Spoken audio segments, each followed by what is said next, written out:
So during the Prohibition era of the 1920s and 30s, illicit drinking establishments called speakeasies were really popular throughout the US. And normally they were hidden in basements or secret rooms and you needed a password, or you needed to know the whereabouts of the secret hidden door to gain entrance. Now in Los Angeles, Koreatown, there is a very dapper speakeasy.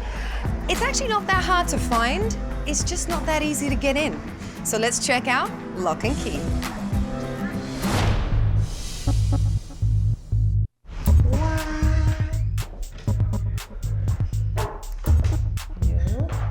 Oh, there's a key. That probably doesn't do anything.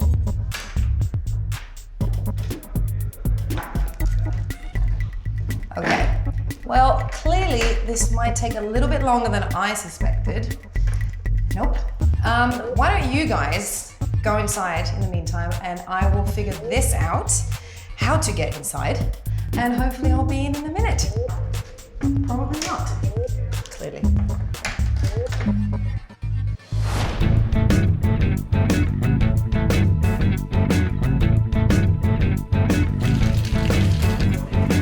So Lock and Key is Koreatown's first craft cocktail speakeasy bar.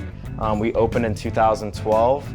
Came and just wanted to bring something new to Koreatown. Something that provided a wide range of whiskey, a wide range of spirits, some amazing craft cocktails, just something that wasn't being done in Koreatown. And we tried to bundle all that up into a small building on 3rd and Vermont and give Koreatown a new experience. A lot of the bars in Koreatown were speakeasies by default, in the sense that if you didn't speak Korean or you didn't know the kind of secret password to get in, or the back door was the only way I actually get into a karaoke bar after 2 a.m. So I thought about, kind of doing the same thing in Koreatown, but not because of the trend of a speakeasy, because I felt like it paid homage to what Koreatown is really about. Getting into Lock and Key, it can be a little bit difficult, but when you arrive, you're greeted by a friendly doorman. You enter into what we call the lock room. So it's a room filled with probably about 400 or 500 antique doorknobs, locks, and lock plates, and you literally have to feel out and find your way. If you're taking too long, the doorman will be very gracious and give you the hot or cold routine. You're getting a little bit warmer, you're very cold, to get you right in the door. But once you step inside, what we try to do is give you an experience that's transporting you away from where you just came from, which is a busy hustle bustle street corner into a kind of classic era themed cocktail bar.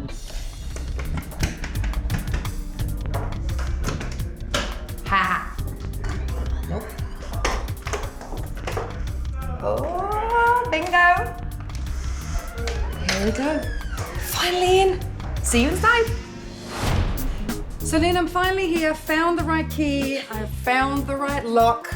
Finally found you. And now I'm finally ready for a really great cocktail. All right, I'm gonna teach you a really cool one. Simple enough ingredients. You might be a little nervous because it's gonna be a stirred cocktail. So we're gonna do it in a mixing glass and not the tin. None of this stuff. Yeah, no shaking today. No shaking. So it's very, very cool. Old Money, play on the name Old Fashioned, but we make it with scotch and a couple of other cool ingredients. So first things first is gonna be Angostura bitters. Okay. So you're gonna do 2 dashes of that. 2 dashes? Yeah. 1. Oh, is that kind of 2? That's good, yeah. There we go, yeah. And next ingredient, we're gonna do a bar spoon of our fresh ginger juice. I'm gonna give you this gorgeous copper spoon. Could've just done another dash. Yeah. Okay, so let's put this over here. Good. Perfect. That's good, yeah. This is gonna be a strong one. It is. That's what I definitely need. gonna be a strong one. It Yeah. took me a day and a half to find the right lock and key in here. You'd be amazed by how many people we hear yelling and they're like, oh, I found I'm it! actually not amazed. That was pretty much me about 20 minutes ago. So you're gonna grab this secondary jigger. So we're gonna do 1/2 ounce of Demerara. So that's the first line in the middle here? Yeah, that's gonna be how we're sweetening this cocktail. So we're gonna do Demerara. What is Demerara? So Demerara is a darker, more full-bodied sugar. We like to use this because we're using scotch. So scotch is gonna be more potent in flavor than So it a blends bourbon. better, basically. Yeah. Okay. So we're gonna do 2 ounces of the blended scotch. To the brim, right? Yeah, straight to the brim. You can just dump it right on in. So this is gonna be like the main base now. of Yeah, this, so this correct? is a scotch-based cocktail. So now we're ready for the ice. So if you take a hefty scoop, All right. and you just wanna pour it on in. Perfect measurement, if I may say so myself. Yes. What you're gonna do when you stir a cocktail, the idea is that you're trying to push the ice around in a circular motion. How many times am I swiveling this around now? So you're trying to mix it for about 30 seconds because you want to give enough dilution and to chill the cocktail without overly diluting it. You don't want it to be too watery. Okay. Nice. So you're gonna grab the mint julep strainer. All right. And we're gonna grab the round rocks glass on your left. Round rocks glass. And we're gonna use this really cool sphere ice actually, right there. Yeah. Okay. So this has less surface space than even a large chunk of ice. So it's Like gonna, for the old fashions, basically. yeah. Okay. So you're gonna dilute, as you drink, your ice is gonna melt. You want something like this so it doesn't over dilute the drink as you're sipping. That. And we'll just pour that yummy goodness in here. That is awesome. So Okay. this is extracted actually from the skin of fruit. So this is very flammable. We're gonna spray this Hence over the a match. danger. Yeah. Okay. The point of doing it for the cocktail though is that it gives this really, really great caramelized scent. So when you take a sip of the drink, you're gonna get this warmth and this citrus on top of it. You're gonna hold the match here. Smells good. Well, this is great to See, drink as well. yeah, it really is. How about you hold the match and I spray? Okay, so you With just spray it teamwork, out that right? way. Spray it out that way. Yep. And another one. And there we go. And now we're gonna do just the last little bit. We're gonna do just a peel of orange. Okay. And you wanna make sure you get perfect. How much? Peel Like it that? off to the side. Yeah, that's a beautiful peel. So you're gonna face the skin Okay. into the cocktail, squeeze this way, and just rub it on the brim, and then plop it on in. Squeeze. Do the There we brim. go. And then just pop it on top. Yeah. Let's see. Smells delicious.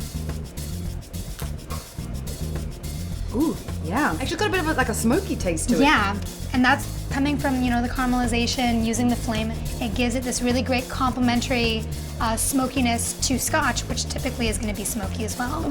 Cheers, everybody. Old money, right? Yeah. Old money.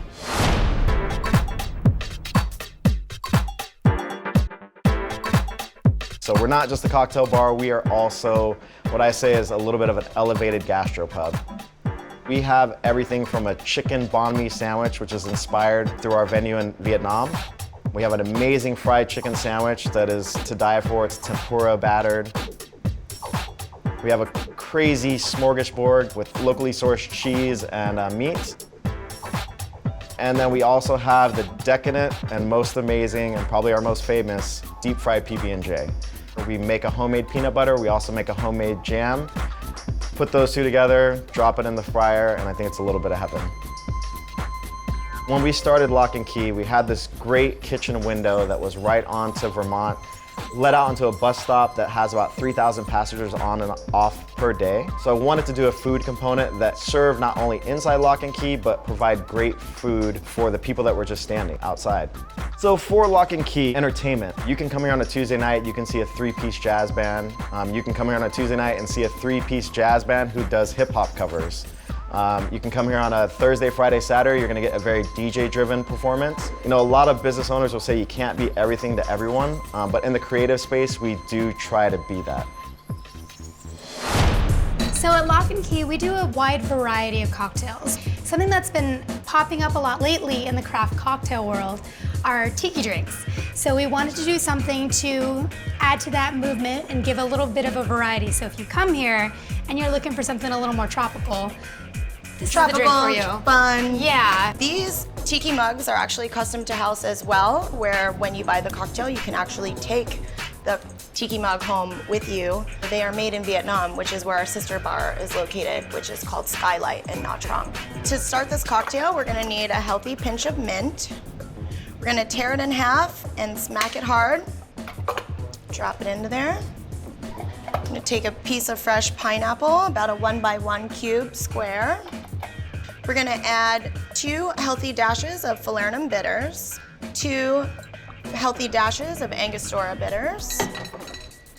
The next step is we're going to take about a bar spoon of fresh squeezed ginger juice with a 1/2 ounce of Demerara brown cane sugar.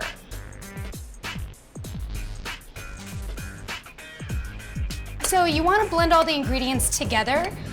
Since the pineapple was thrown in and it was a big chunk, you want to break it up because shaking won't do enough to get the flavor and the fibers out. So our next step, we're gonna go to our juices. We're gonna need 3/4 ounces of fresh squeezed lime juice. Everything always fresh squeeze.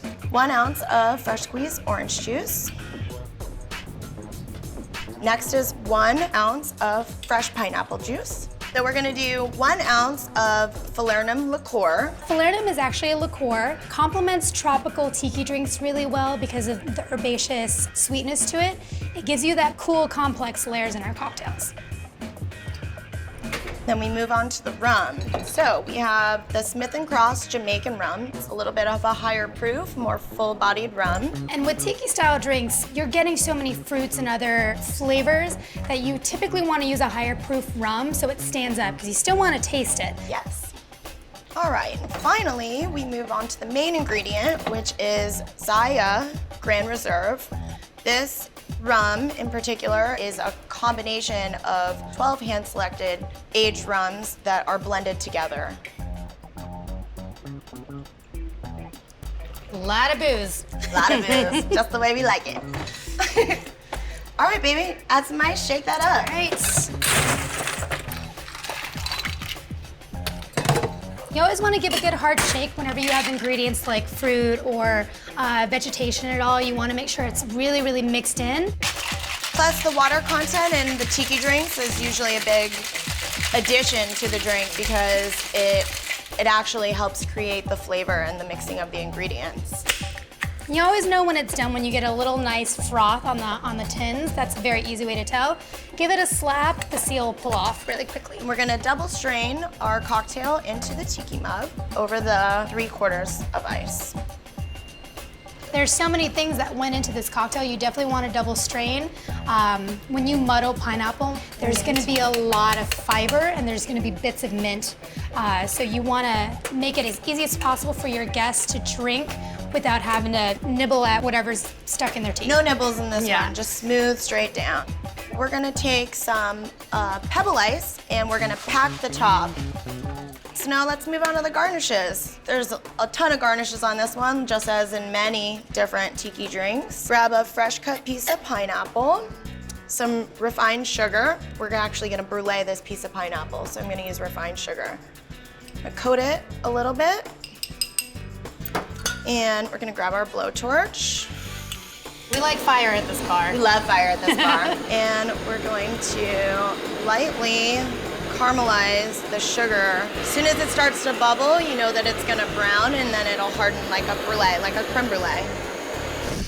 Now we're gonna take a skewer and grab one of our Luxardo Italian maraschino cherries.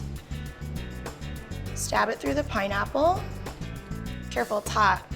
Now if you wanna grab a nice mint sprig, smack it a little, release those oils again so you get it on your nose.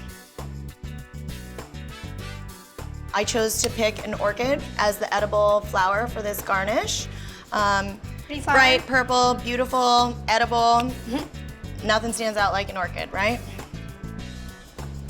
Come get one of your own custom Vietnam tiki glasses with our personal stamps on them.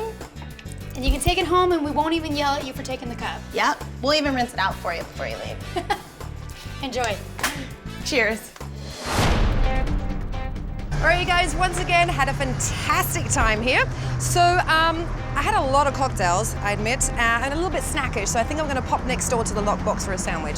We will see each other next time on Mix. I'm Tammy Harrison, cheerio.